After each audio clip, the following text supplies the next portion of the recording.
Bonjour à tous. Contact, c'est l'émission de sécurité routière dans laquelle nous vous donnons la parole. Ensemble, nous analysons des situations de la vie quotidienne qui se sont produites sur nos routes. Va-t-on réussir à répondre à toutes les questions du jour ?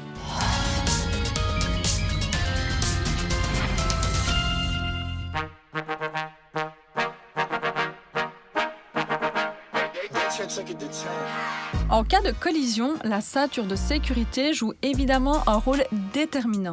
Ou le frontal. Mais alors, que se passe-t-il lorsqu'un automobiliste n'en porte pas ? Ils sont tous coincés. Il n'y a rien touché. Il est touché quand même, tu sais, je pense. Ouais. Une camionnette qui avait décidé de dépasser tout le monde et un camionneur qui a dû être très surpris, qui a freiné à fond, mais ça aurait pu ne pas être suffisant s'il n'y avait pas eu un petit trou de souris pour que la camionnette se range. Il a eu le bon réflexe, en tout cas, le chauffeur de camion. J'espère qu'il a mis sa ceinture parce que quand même, le freinage est brusque. Mais après, le système de freinage est comme adapté au véhicule. Heureusement qu'on n'a pas des freins d'auto sur un camion. C'est Ça vrai. arrêterait pas. Tous les occupants, s'il y en a plusieurs de la camionnette et le conducteur du camion, s'ils n'ont pas leur ceinture, ils volent tous en avant. Le chauffeur de camion, lui, aurait rien eu de toute façon. Bon, il aurait peut-être bougé, mais Tu te crispes un peu, tu te prépares. Moi, je veux dire, sinon, si t'es pas prêt et que tu le baumes, tu... Si t'es pas Oui, attaché ou t'avances, si t'as rien mais pour bon, te retenir, tu vas juste voler en avant crispé, quoi. Et toi, tu mets ta ceinture en camion? C'est une réponse à pas dire à la télé.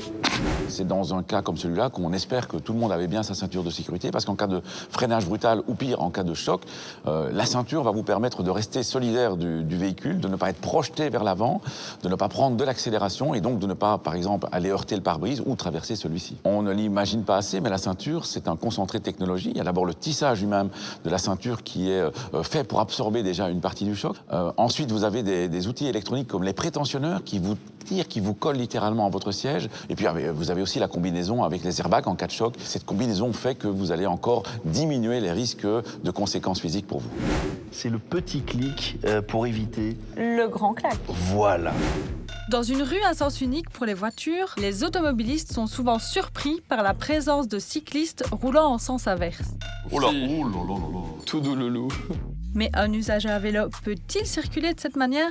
Là, il est complètement face à face avec le cycliste. Presque, Ah, ouais. ouais. Je ne sais pas s'il y a un panneau à l'entrée de la rue qui permet aux cyclistes de l'emprunter.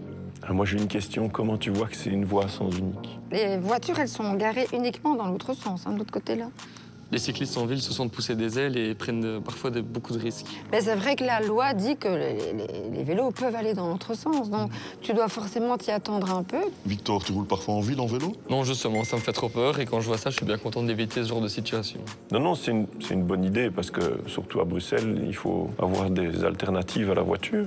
On est dans un cas typique de rue qui a sens unique pour les automobilistes, mais à double sens pour les vélos. C'est ce qu'on appelle un sens unique limité. Alors, les sens uniques limités sont toujours signalés par un panneau de circulation à l'entrée et à la sortie de la voirie, et ce dispositif est souvent complété par une amorce de piste cyclable au sol. Ces sens uniques limités ont plusieurs intérêts. Ils permettent tout d'abord aux cyclistes de pouvoir prendre des raccourcis, de pouvoir éviter des voiries dans lesquelles la configuration ou l'encombrement les mettrait davantage en danger. Un autre avantage, c'est qu'il permet à l'automobiliste et au cycliste de mieux se voir, d'établir un contact visuel, ce qui facilite leur croisement. Du coup, Daniel, on peut dire qu'on n'est pas tombé dans le panneau.